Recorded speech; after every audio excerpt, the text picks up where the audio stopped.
لله رب العالمين والصلاة والسلام على سيد المرسلين أما بعد فأعوذ بالله من الشيطان الرجيم بسم الله الرحمن الرحيم الصلاة والسلام عليك يا رسول الله وعلى آلك وأصحابك يا حبيب الله الصلاة والسلام عليك يا نبي الله وعلى آلك وأصحابك يا نور الله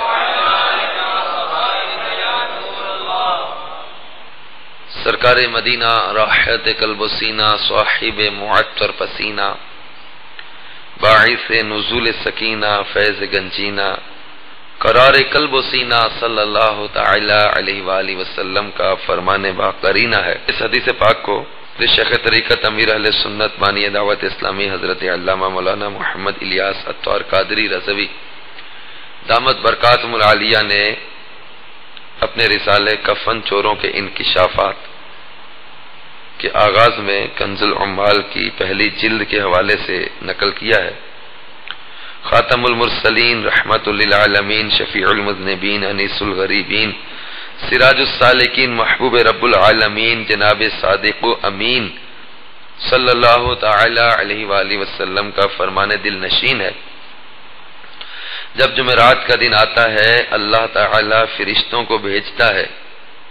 جن کے پاس چاندی کے کاغذ اور سونے کے قلم ہوتے ہیں۔ وہ لکھتے ہیں کہ کون یوم جمعرات اور شب جمعہ مجھ پر کثرت سے درود پاک پڑھتا ہے۔ صلو علی الحبیب صلی اللہ تعالی علی محمد۔ میٹھے میٹھے اسلامی بھائیوں اور مدنی چینل کے ناظرین، اس مبارک سلسلے میں ہم اسلام کے پھیلنے کے، اسلام کی قبولیت کے واقعات، اسلام کس طرح لوگوں کے دلوں میں گھر کرتا چلا گیا، اسلام کا نور کس طرح پھیلتا چلا گیا، اور الحمدللہ یہ اسلام کا نور پھیلتا چلا جا رہا ہے، ان واقعات، ان اسباب اور ان لوگوں کے حالات کا تذکرہ ہم یہاں کرتے ہیں، اور اس سے یہ نتیجہ اخذ کرنے کی کوشش کرتے ہیں کہ آخر وہ کون سی ایسی روحانیت تھی، وہ کون سی ایسی نورانیت تھی جس کے ذریعے لوگوں کے دل منور ہوتے چلے گئے۔ آج ایک بادشاہ کے قبول اسلام کا واقعہ ہم آج کے سلسلے میں ذکر کریں گے۔ آپ اس میں انشاءاللہ تعالی بہت سی معلومات بھی پائیں گے، بڑا ہی دلچسپ ان کا واقعہ ہے،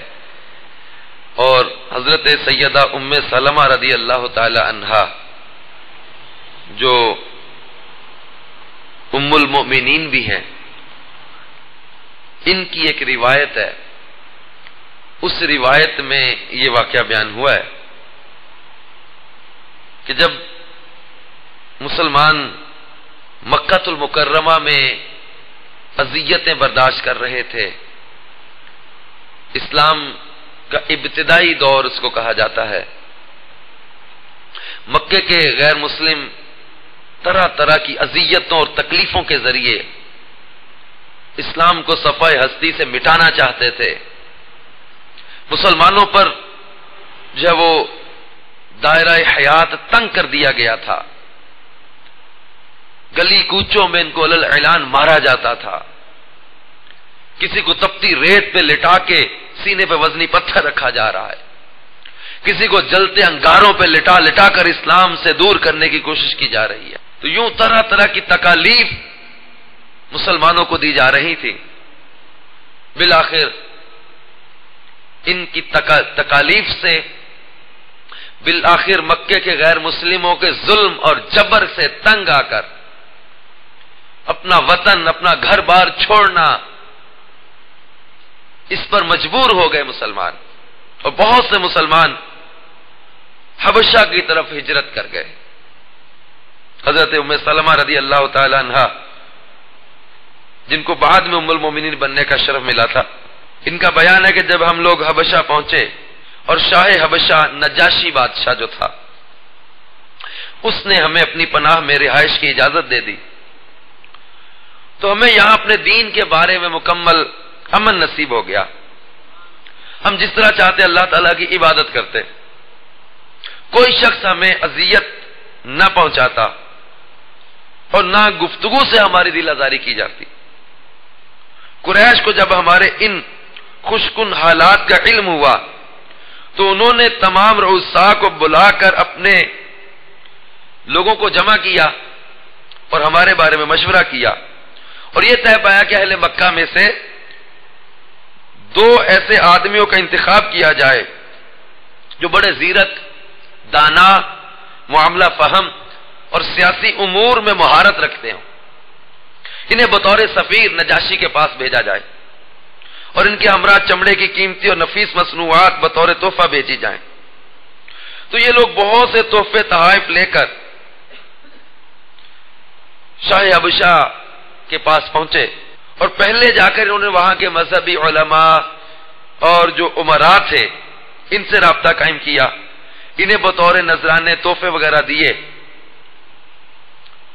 اور بادشاہ کے لیے انہوں نے تحائف کے علاوہ ایک اعلیٰ نسل کا عربی گھوڑا اور گراں بہا ریشمی جبہ بھی انہیں دیا، اور یہ تاکید کی تھی کہ بادشاہ کو جب تم ملو تو مسلمانوں کو ملاقات کا موقع نہ دینا اور مسلمانوں سے گفتگو کی نوبت نہ آنے دینا،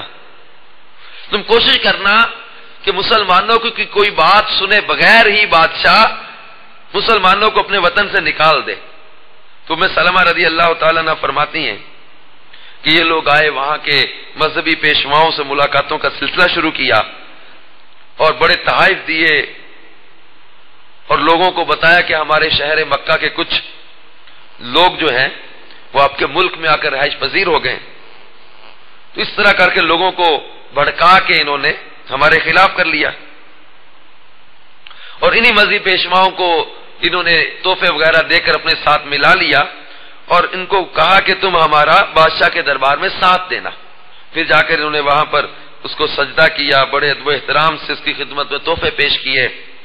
جن کو اس نے قبول کر لیا۔ پھر انہوں نے اپنا مدعا بیان کیا۔ اب یہ جو غیر مسلم مکے سے آئے تھے مسلمانوں کو وہاں سے جلا وطن کروانے کے لیے، تو یہ نجاشی بادشاہ کے دربار میں ان کی رسائی ہوگی، پہنچ گئے، اور پھر انہوں نے اپنا مدعا بیان کرنا شروع کیا اور کہا، اے بادشاہ، ہمارے شہر کے چند بیوقوف اور احمق نوجوان معاذ اللہ آپ کے ملک میں رہائش پذیر ہو گئے، انہوں نے اپنی قوم کا دین ترک کر دیا ہے اور آپ کا دین بھی قبول نہیں کیا، بلکہ انہوں نے ایک نیا دین گھڑا ہے جس کو نہ ہم جانتے ہیں نہ آپ جانتے ہیں۔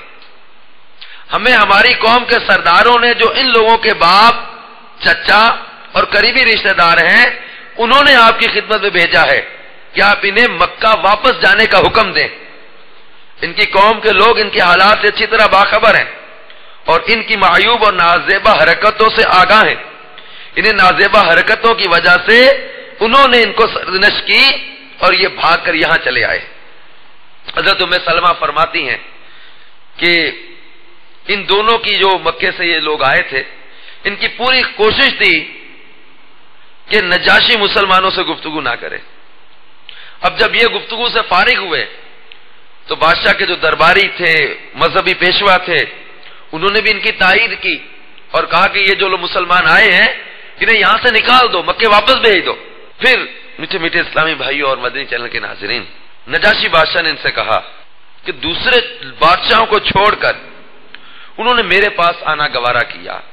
دوسرے ملکوں کو چھوڑ کر میرے ملک میں آئے، جب تک میں ان کے حالات پوچھ نہ لوں میں انہیں تمہارے ساتھ واپس نہیں بھیج سکتا۔ پھر اس نے صحابہ اکرام کو بلانے کے لیے اپنے قاصد کو بھیجا۔ جب وہ قاصد وہاں پہنچا اور بادشاہ کا پیغام پہنچایا تو انہوں نے اکٹھے ہو کر مشورہ کرنا شروع کیا۔ اب مسلمان جمع ہوئے آپس میں۔ بعض نے کہا کہ اس شخص کے پاس جب تم جاؤ گے تو تم کیا کہو گے؟ وہ لوگ جن کے رگو پہ میں ایمان سرایت کیے ہوئے تھا، اللہ تعالیٰ پر ایمان لانے کی برکت سے سارے خوف اور اندیشے ان کے دل سے کافور ہو چکے تھے، انہوں نے اس سوال کا یہ جواب دیا۔ جب مسلمانوں سے پوچھا گیا کہ تم بادشاہ کے پاس جاؤ گے تو تم وہاں جا کر کیا کہو گے؟ کہنے لگے بخدا ہم وہی کہیں گے جس کا ہمیں علم ہے اور جس چیز کا ہمیں ہمارے نبی کریم صلی اللہ تعالی علیہ وسلم نے حکم دیا ہے، خواہ اس کا نتیجہ کچھ بھی ہو جائے۔ یہ تہیہ کرنے کے بعد ان وفا شعاروں کا گروہ جب نجاشی کے پاس پہنچا تو نجاشی نے ان کے آنے سے پہلے اپنے پادریوں کو بھی وہاں جمع کر رکھا تھا اور وہ اپنی کتابیں کھول کر بیٹھے ہوئے تھے۔ نجاشی نے غلامان مصطفیٰ کو مخاطب کرتے ہوئے پوچھا کہ وہ کیسا دین ہے جس کے لیے تم نے اپنے آبائی دین کو چھوڑ دیا اور میرا دین بھی قبول نہیں کیا اور نہ کسی اور مذہب کو اختیار کیا، اس دین کے بارے میں مجھے بتاؤ۔ مسلمانوں نے اپنی ترجمانی کے لیے حضرت جعفر بن ابی طالب کو اپنا نمائندہ مقرر کیا۔ حضرت جعفر بن ابی طالب اٹھے اور بادشاہ کے سوالوں کا جواب دینے کے لیے بولے۔ اب میرے پیارے میٹھے اسلامی بھائیوں، وہ گفتگو آ رہی ہے، وہ الفاظ آ رہے ہیں، وہ لمحات آ رہے ہیں جو نجاشی بادشاہ کے سامنے حضرت جعفر رضی اللہ تعالیٰ عنہ نے تقریر کی، جو بیان کیا۔ حضرت جعفر رضی اللہ تعالیٰ عنہ کا بیان تاریخ کی کتابوں میں یوں ملتا ہے: اے بادشاہ، ہم جاہل قوم تھے،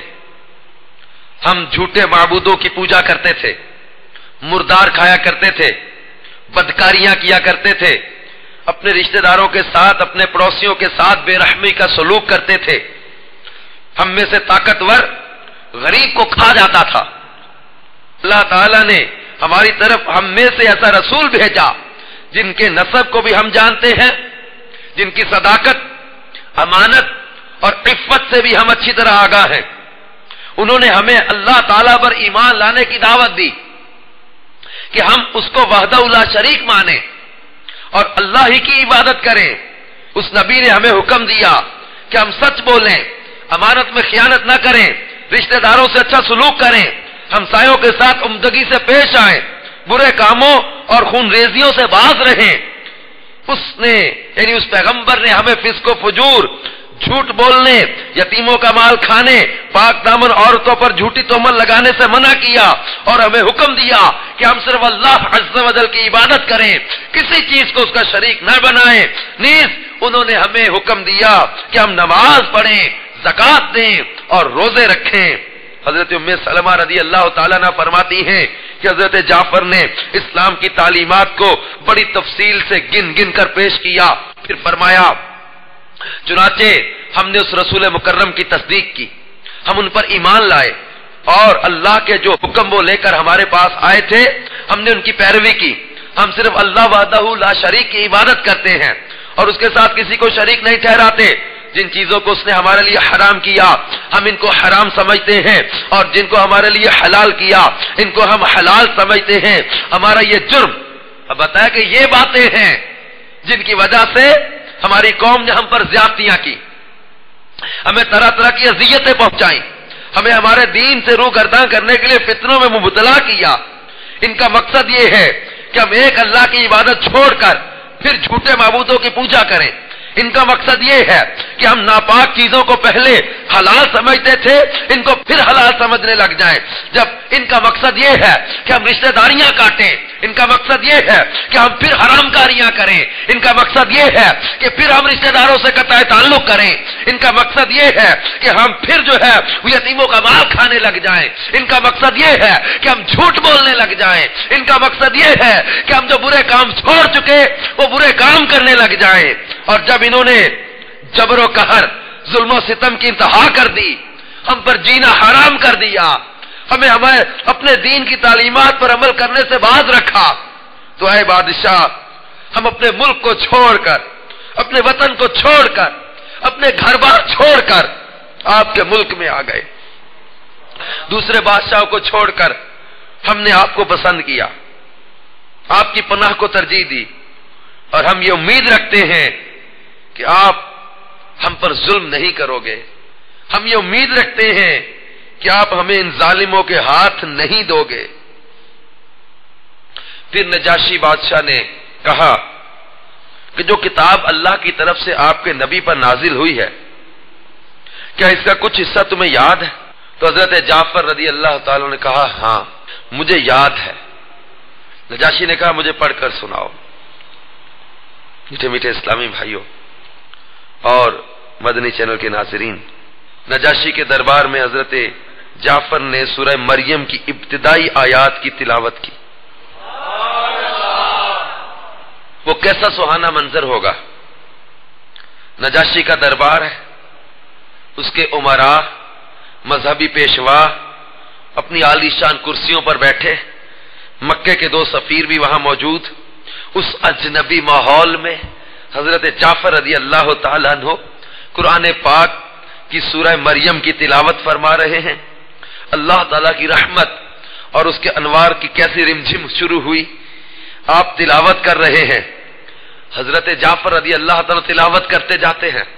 نجاشی بادشاہ اور اس کے علماء پر رکت طاری ہوتی چلی جاتی ہے، یہاں تک کہ حضرت جعفر رضی اللہ تعالیٰ کی تلاوت کی آواز سنتے سنتے نجاشی بادشاہ کی آنکھوں میں آنسو آ گئے، اس کے علماء پر رکت طاری ہو گئی، آنسوؤں کے قطرے ٹپکنے لگے، یہاں تک کہ ان کی کتابوں کے ورق ان آنسوؤں سے بھیگ جاتے ہیں۔ آپ تلاوت شروع فرما چکے تو نجاشی نے اپنی رکت پر قابو پاتے ہوئے جب حضرت جعفر رضی اللہ تعالیٰ عنہ تلاوت مکمل کر چکے تو نجاشی نے اپنی رکت پر قابو پاتے ہوئے کہا بخدا یہ کلام اور وہ کلام جو عیسیٰ علیہ السلام لے کر آئے یہ ایک ہی شمع کی شعاعیں ہیں اور ایک ہی چشمہ کی موجیں ہیں۔ پھر نجاشی نے ان دونوں سفیروں کو مخاطب کر کے کہا آپ یہاں سے چلے جائیں، ان لوگوں کو کبھی آپ کے حوالے کرنے کے لیے تیار نہیں ہوں۔ جب یہ دونوں وہاں سے چلنے لگے تو پھر عمر بن عاص نے اپنے ساتھی عبداللہ سے کہا، عبداللہ بن ابی ربیعہ سے کہا کہ کل میں ان کے بارے میں ایسی چال چلوں گا جو ان کی جڑیں اکھیڑ کر رکھ دے گی۔ اگلے دن اس نے بادشاہ کے قریبی درباریوں سے مل ملا کر جا کر اسے کہا کہ یہ لوگ جو آئے ہیں مسلمان، یہ حضرت عیسیٰ علیہ السلام کو گالیاں دیتے ہیں، یہ حضرت عیسیٰ علیہ السلام کے بارے میں بڑی نازیبہ باتیں کرتے ہیں، آپ انہیں بلا کر پوچھئے۔ بادشاہ غصے میں آ گیا، پھر اس نے مسلمانوں کو طلب کیا۔ حضرت ام سلمہ رضی اللہ تعالیٰ عنہ فرماتی ہیں اب جب دوبارہ بلایا تو مسلمانوں کو بہت فکر لاحق ہوگا۔ پھر مشورہ ہونے لگا کہ اگر اس نے عیسیٰ علیہ السلام کے بارے میں کچھ سوال کیا تو کیا جواب دینا چاہیے۔ قوت ایمانی نے ان کے حوصلوں کو بلند کیا اور انہوں نے متفقہ طور پر یہی فیصلہ کر لیا ہم اس سوال کا وہی جواب دیں گے جو اللہ تعالیٰ کا فرمان ہے اور جو ہمارے نبی کریم صلی اللہ علیہ وسلم نے ہمیں بتایا ہے، خواہ کچھ بھی ہو جائے۔ ان کا عقیدہ کچھ اور ہے اور جو اسلام نے عقیدہ دیا ہے، اب یہ آپس میں مشورہ کر رہے کہ اگر ان کے عقیدے کے خلاف بات کی تو وہ غصے ہو جائے گا، لیکن پھر یہی طے پایا کہ ہم جھوٹ نہیں بولیں گے، ہمارا جو عقیدہ ہے، ہمارا جو مذہب ہے، ہمیں جو اللہ اور اس کے رسول نے عطا کیا ہے ہم وہی بیان کریں گے، جو مرضی ہو جائے، جو تکلیف آتی آ جائے، مارے گا مار نکال دے گا، ہمیں یہاں سے نکلنے پر مجبور کر دے گا، جو ہوتا ہے ہو جائے، ہم جھوٹ نہیں بولیں گے، جو سچ ہے وہ بیان کر دیں گے۔ یہ طے کرنے کے بعد نجاشی کے دربار میں پھر آ گئے، اس نے آتے ہی جھٹ سے سوال پوچھا ماذا تقولون فی عیسیٰ ابن مریم، کہ تم عیسیٰ بن مریم کے بارے میں کیا کہتے ہو؟ حضرت جعفر بن ابی طالب رضی اللہ تعالیٰ عنہ کھڑے ہوئے اور بڑی جرت و دلیری سے فرمایا ہم حضرت عیسیٰ کے بارے میں وہی کہتے ہیں جو ہمارے نبی کریم صلی اللہ علیہ وسلم نے ان کے بارے میں بتایا ہے کہ حضرت عیسیٰ اللہ کے بندے، اللہ کے رسول اور اس کا کلمہ ہے جسے اللہ تعالیٰ نے کنواری اور عبادت گزار مریم میں القاء کیا۔ یہ سن کر نجاشی نے اپنا ہاتھ زمین پر مارا، وہاں سے ایک تنکا اٹھایا اور کہا واللہ ما عدا عیسیٰ ابن مریم ما قلت هذا العود، کہنے لگا بخدا جو تم نے حضرت عیسیٰ کے بارے میں کہا اس سے ہٹ کر ایک جملہ ایک کلمہ اتنی بھی اس میں بات میں فرق نہیں ہے۔ تو مسند امام احمد کے حوالے سے ہے کہ نجاشی نے مسلمانوں کو مخاطب کرتے ہوئے کہا میں تمہیں خوش آمدید کہتا ہوں۔ جب انہوں نے حضرت عیسیٰ علیہ السلام کے بارے میں جو سرکار صلی اللہ علیہ وسلم نے فرمایا وہ سچ حق بیان کر دیا تو نجاشی بادشاہ نے کہا میں تمہیں خوش آمدید کہتا ہوں، جس ہستی کے پاس سے تم آئے ہو اسے بھی مرحبا کہتا ہوں، اور میں گواہی دیتا ہوں کہ وہ اللہ کے رسول ہیں، یہ وہی ہے جن کا ذکر ہم انجیل میں پاتے ہیں، یہ وہی رسول ہیں جن کی آمد کا مجدہ یعنی خوشخبری عیسیٰ بن مریم نے دیا تھا، میرے ملک میں جہاں چاہو قیام کرو۔ کی قسم اگر مجھے حکومت کی مجبوریاں نہ ہوتی تو میں حضور کی خدمت میں حاضر ہوتا اور ان کے جوتے اٹھاتا، ان کی نالین اٹھاتا اور ان کے وضو کرانے کی سعادتیں حاصل کرتا۔ ان نجاشی پر حضرت جعفر رضی اللہ تعالیٰ عنہ کی صداقت کا، سچائی کا، ان میٹھے جملوں کا، قرآن پاک کی آیات کا، مصطفیٰ جان رحمت صلی اللہ تعالی علیہ وسلم کے ان ارشادات کا اس قدر اثر ہوا کہ نجاشی بادشاہ آنکھوں میں آنسو ہیں اور مصطفیٰ جان رحمت صلی اللہ علیہ وسلم کی نالین اٹھانے کا کی تمنا کا اظہار کر رہا ہے۔ یہ وہی ہے جن کا ذکر ہم نے انجیل میں پایا ہے۔ اور یہ نجاشی بادشاہ جو تھا اس نے یہ کہا کہ اے لوگو تم یہاں رہو، اور اگر تم میں سے کسی ایک کے بدلے میں بھی مجھے کوئی سونے کا پہاڑ بھی دے اور کہے کہ میں تم میں سے کسی کو واپس بھیج دوں تو میں سونے کے پہاڑ کو ٹھکرا دوں گا، لیکن تم میں سے کسی کو واپس نہیں کروں گا۔ صلو علی الحبیب۔ تو میٹھے میٹھے اسلامی بھائیوں اور مدنی چینل کے ناظرین، امام بہقی نے نجاشی بادشاہ کے قبول اسلام کے ضمن میں پیارے آقا مدینے والے مصطفیٰ صلی اللہ تعالی علیہ وسلم کے خط مبارک کا، آپ کے مکتوب شریف کا ذکر کیا ہے کہ سرکار صلی اللہ علیہ وسلم نے نجاشی کی طرف گرامی نامہ بھی لکھا تھا، اس کو اسلام قبول کرنے کی دعوت بھی دی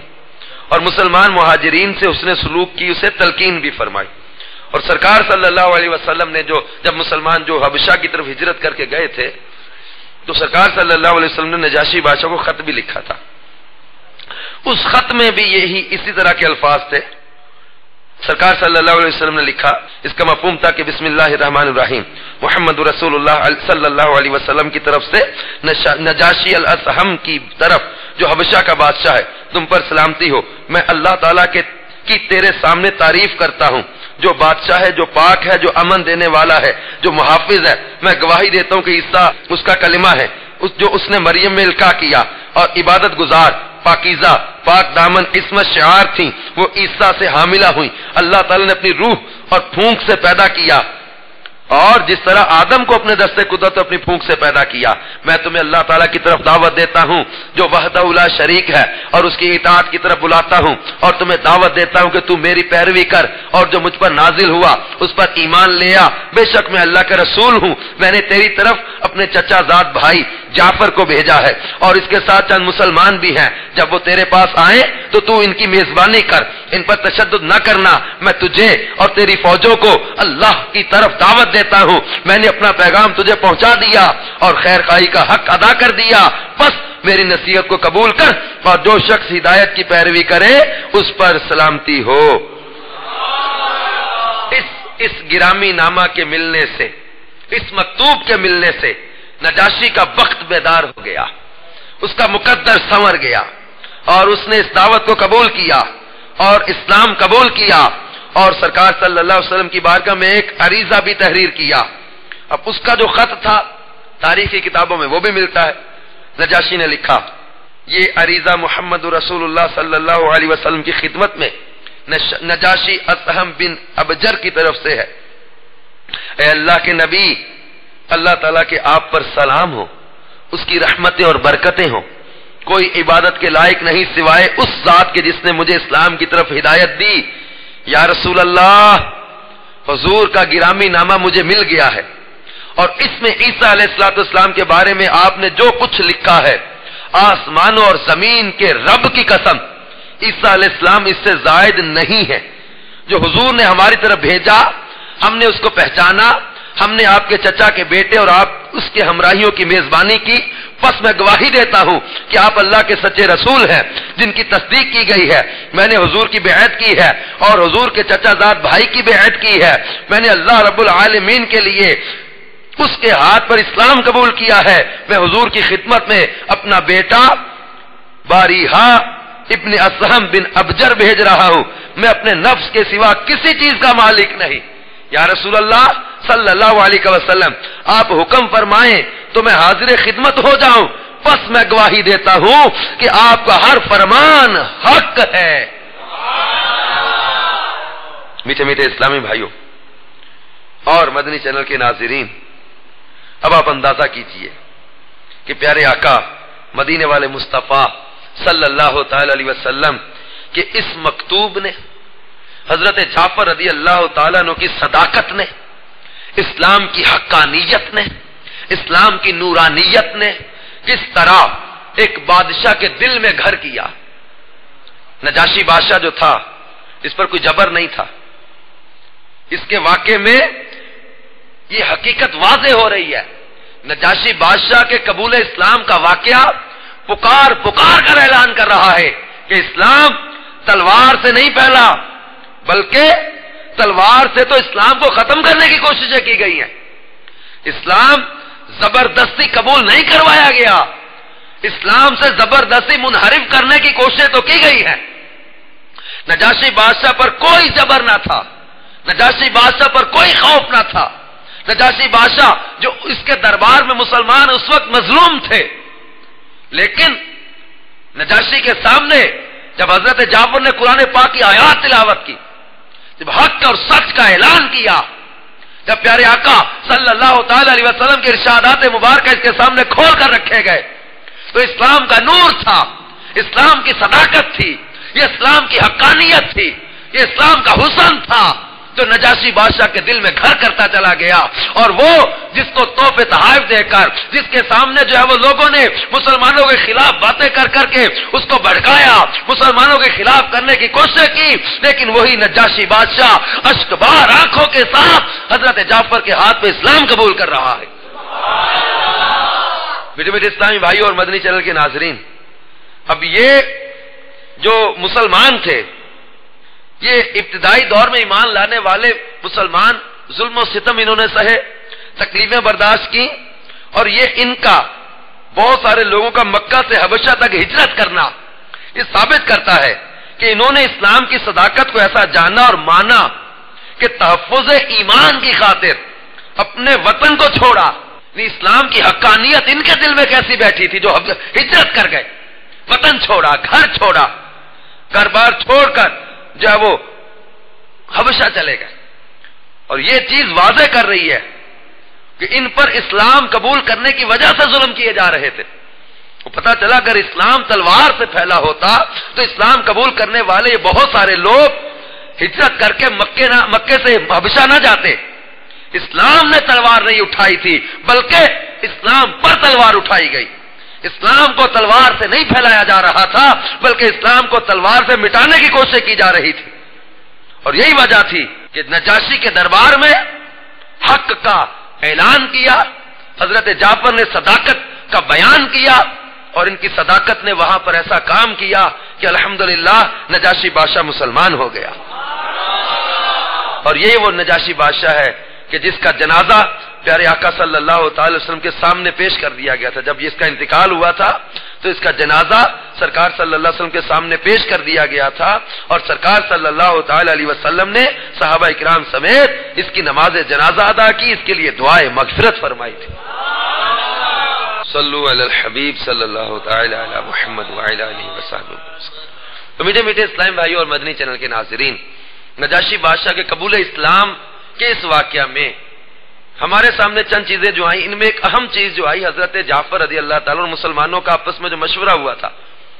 اور کسی نے کہا تھا کہ آپ لوگ کیا وہاں پر بات کیا کریں گے، تو یہی طے ہوا تھا کہ ہم سچ بولیں گے، کوئی بھی جھوٹی بات نہیں کریں گے. تو یہ حق بات کا اعلان سردار کریں گے، یہ جرم اگر جرم ہے تو 100 بار کریں گے. سچائی اور صداقت کا بیان، کیونکہ اسلام کا حسن ہے. سرکار صلی اللہ علیہ وسلم کی بارگاہ میں چند گناہوں کا ذکر کر کے پوچھا گیا، کیا مومن ایسا کر سکتا ہے، کیا مومن ایسا کر سکتا ہے، کیا مومن ایسا کر سکتا ہے. جب پوچھا گیا کہ کیا مومن جھوٹ بول سکتا ہے،